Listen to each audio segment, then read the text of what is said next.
Let's get down and dirty with a Los Angeles Rams 7-round NFL mock draft. We've done 16 of these so far. The Rams are going to be our 17th team. I'm not sure quite if we're going to get through all 32, but we're going to do our damn thing here on the Draft Ranking Show. I'm Cody Carpentier with you every single morning at 7 a.m. Eastern Time.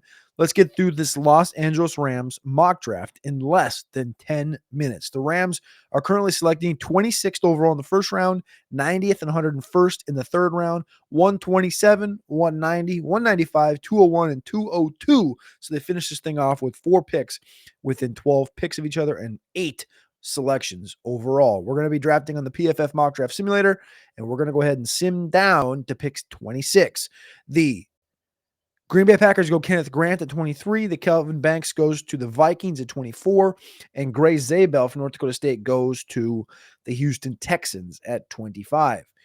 With the Rams on the clock now, the Rams currently, my team needs on my notes, tight end, tackle, linebacker, quarterback, and cornerback. Things that the Rams have added this offseason. Devontae Adams out wide, basically replacing Cooper Kupp.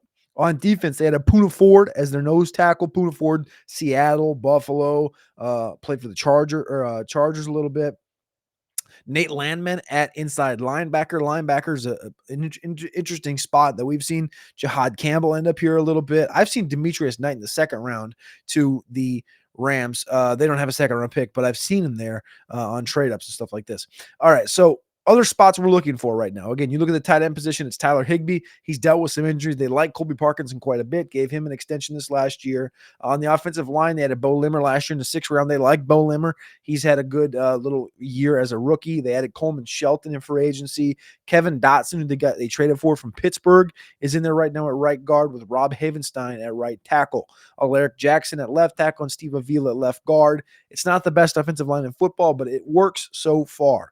At running back, they have Kyron and Blake Corum. At quarterback, they have Matthew Stafford, but we don't know how many years quite left Stafford has in the bucket. Jimmy Garoppolo's there with Stetson Bennett behind. I think they're a sleeper spot for, maybe not a sleeper spot, but they're a quarterback spot in the first 4 rounds and their ability to move on from Stetson Bennett. I'm thinking a Quinn Ewers type of player there. All right, reminder to those spots I was looking at: tight end, tackle, linebacker, and cornerback. The cornerback room as well. Darius Williams on the outside, a guy that came over in free agency. Akello Witherspoon at the other cornerback spot right now from Pittsburgh. The nickelback is Quentin Lake. They have Darion Kendrick, who was at Clemson, then went to Georgia for a couple of years. They have Jacoby Durant on the opposite side, as well as adding Emmanuel Forbes, the former first-round pick from the Washington Commanders. So, many of things we could do here. Colston Loveland is available at pick 26. I don't know how realistic that is, but I do know the Rams loved Brock Bowers last year, so that's going to be our run-up and slam dunk. Colston Loveland at pick 26, and all of a sudden this offense looks pretty nice with Stafford, Kyron, Blake Corum. You got Colston Loveland. Some people think he's the best tight end in the class with Puka and Devontae Adams and the freshly signed re-signed Tutu Atwell. All right, so if we take off tight end from a need, it goes tackle, linebacker, corner, and a little bit of quarter. So at pick 90, let's see what's available for quarterback here in round 3. Quinn Ewers is available, a guy that I was looking at directly for this situation. Kyle McCord. Those are like the two. Ooh, Tyler Shook has fallen. Tyler Shook, I'm not sure falls to the 3rd round here, but he would be probably an interesting selection here. He's 26 years old, however, so he may not play a game if he's in this offense until he's 30, which would be an interesting dynamic. Let's look at tackle, see what's available for tackle. Wyatt Milam has fallen to the end of round 3. Cam Williams, who plays predominantly right tackle. I mean, that's pretty much where he's going to play. Havenstein's been there for a decade now. You could think about that, but they did take Warren McClendon this last year. Milam's a little more versatile, can play on the left side. Milam is probably my pick. Let me check out cornerback, though, first before I pick Milam. Yeah, I'm ready to. I can kick the can down the road. I've talked about this. If you guys have tapped into other mock drafts, I kick the can down the road on cornerback. I don't love taking Dorian Strong here. I don't like taking Jacob Parrish at all. Kobe Bryant, one of my favorites in Kansas. I think I can get him in 10 selections, though. So I'm going to wait 10 picks, take Kobe Bryant, and right now I'm going to go ahead and take the tackle out of West Virginia, Wyatt Milam. 10 picks later at 101, we're going to go back to our quarterback spot and hope Kobe's still there. Kobe's still. We're going to take Kobe right here. Kobe Bryant, cornerback from Kansas. Now we're on the clock at pick 127. I'm going to check out that quarterback position. If Quinn's there, I'm taking Quinn here at pick 127 in the 4th round. This will be the third Texas Longhorn, it looks like, in the last 10 picks. Gunnar Helm went to the Bucks at 121. Jaden Blue, 122, goes to the Broncos. Dylan Gabriel, quarterback, goes to the Steelers in this particular mock. And looks like Torrey Horton, our guy from Colorado State, went to the Chargers. So we're going to take Quinn Ewers here, pick 127. I know a lot of people are either pro Quinn Ewers or completely anti Quinn Ewers, but if you actually look at the profile, Quinn's a good quarterback, a guy that was once a very, very high-end prospect in high school. He can command a locker room. He can command a huddle. And in a Sean McVay offense with a year, maybe two behind Matthew Stafford and in a room with Jimmy Garoppolo, at least for a year, Quinn can get healthy, put some pounds on, and get his confidence back to where it needs to be. And that's a great 4th-round selection here for the Los Angeles Rams. So again, Colston Loveland, Wyatt Milam, Kobe Bryant, Quinn Ewers. We have 4 picks left, all coming at the end of round 6. We're back on the clock here at pick 190. I got to check out that tackle position again just to see what's kind of here in the late part. I'm taking Carson Vincent. I don't care. Carson Vincent, like I told you guys before, if he falls, I'm taking him here. So we'll take Carson Vincent, the offensive tackle from Alabama A&M. We got to check out linebacker because I know we're going to have some Rams fans in the chat crying about linebacker. I don't understand the Smile Munden thing. I get it, I guess, but I don't really get it if we're talking about Smile Munden from Georgia. I don't know. I love Smile Munden. I'm gonna give Smile Munden to the Rams here in round 6. Doesn't make a lot of sense to me. Let's check out receiver for a spot here.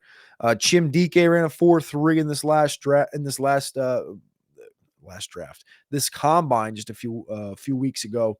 I like him. You look at the Rams wide receiver room as well. It's Devontae Adams, Puka Nacua, Tutu Atwell. After that, it's Jordan Whittington. So I think they could use a guy, and I'm kind of sidestepping Quintez Cephas, Xavier Smith, and Drake Stoops. I think it's really just 4 dudes right there. I think you could add another one. You're pretty good at the slot. All 3, Adams, Nacua, and Whittington, can play in the slot. I think I'm looking for another guy that's a little speedier, a little stretchier, somebody that can replace Tutu Atwell in the long term. I think you look at Jimmy Horn. I think you from Colorado. You look at Ricky White from UNLV. Chim DK has that speed. Chim DK, I'm going to take him here because we're hearing NFL draft circles that DK is getting a little more conversation in NFL draft circles, and he ran the 4.34. So I'm going to go DK here. Personally, if I'm picking, I'm taking Ricky White or Jimmy Horn, but I think the Rams probably end up with a DK if they go wide receiver. All right, let's go to let's go back to cornerback actually. And then we'll also put in interior offensive line. So Dylan Fairchild's here in the latter half of the round. Obviously, the last selection of the draft for the Los Angeles Rams. Fairchild's interesting from Georgia. Cornerback is dry. Mac McWilliams I love, but I'm not going to go that direction. Jason Marshall's there. They took Bo Limmer last year. They have Coleman Shelton. I'd like to honestly get a guard if I could get a guard. What did Fairchild? I can't remember where Fairchild exactly played predominantly, left or right. So he played left predominantly last year, but he played some right in 2023.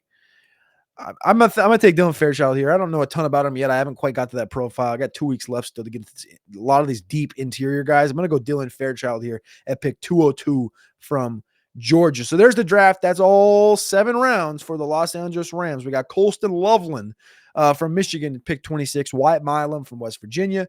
Kobe Bryant from Kansas.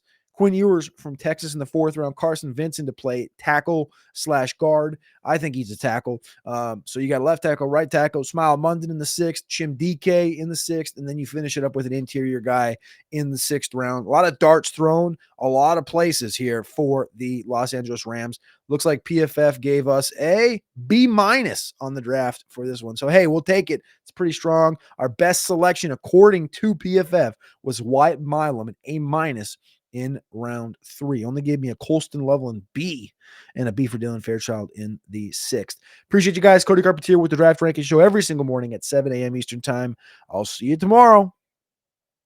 And don't forget to listen to the Draft Rankings podcast. It's an hour long, an hour and 20 minutes tonight with Maddie Kiwoom every single Tuesday, 3 p.m. Special edition. We've added the show to the channel, 3 p.m. on YouTube and on podcast.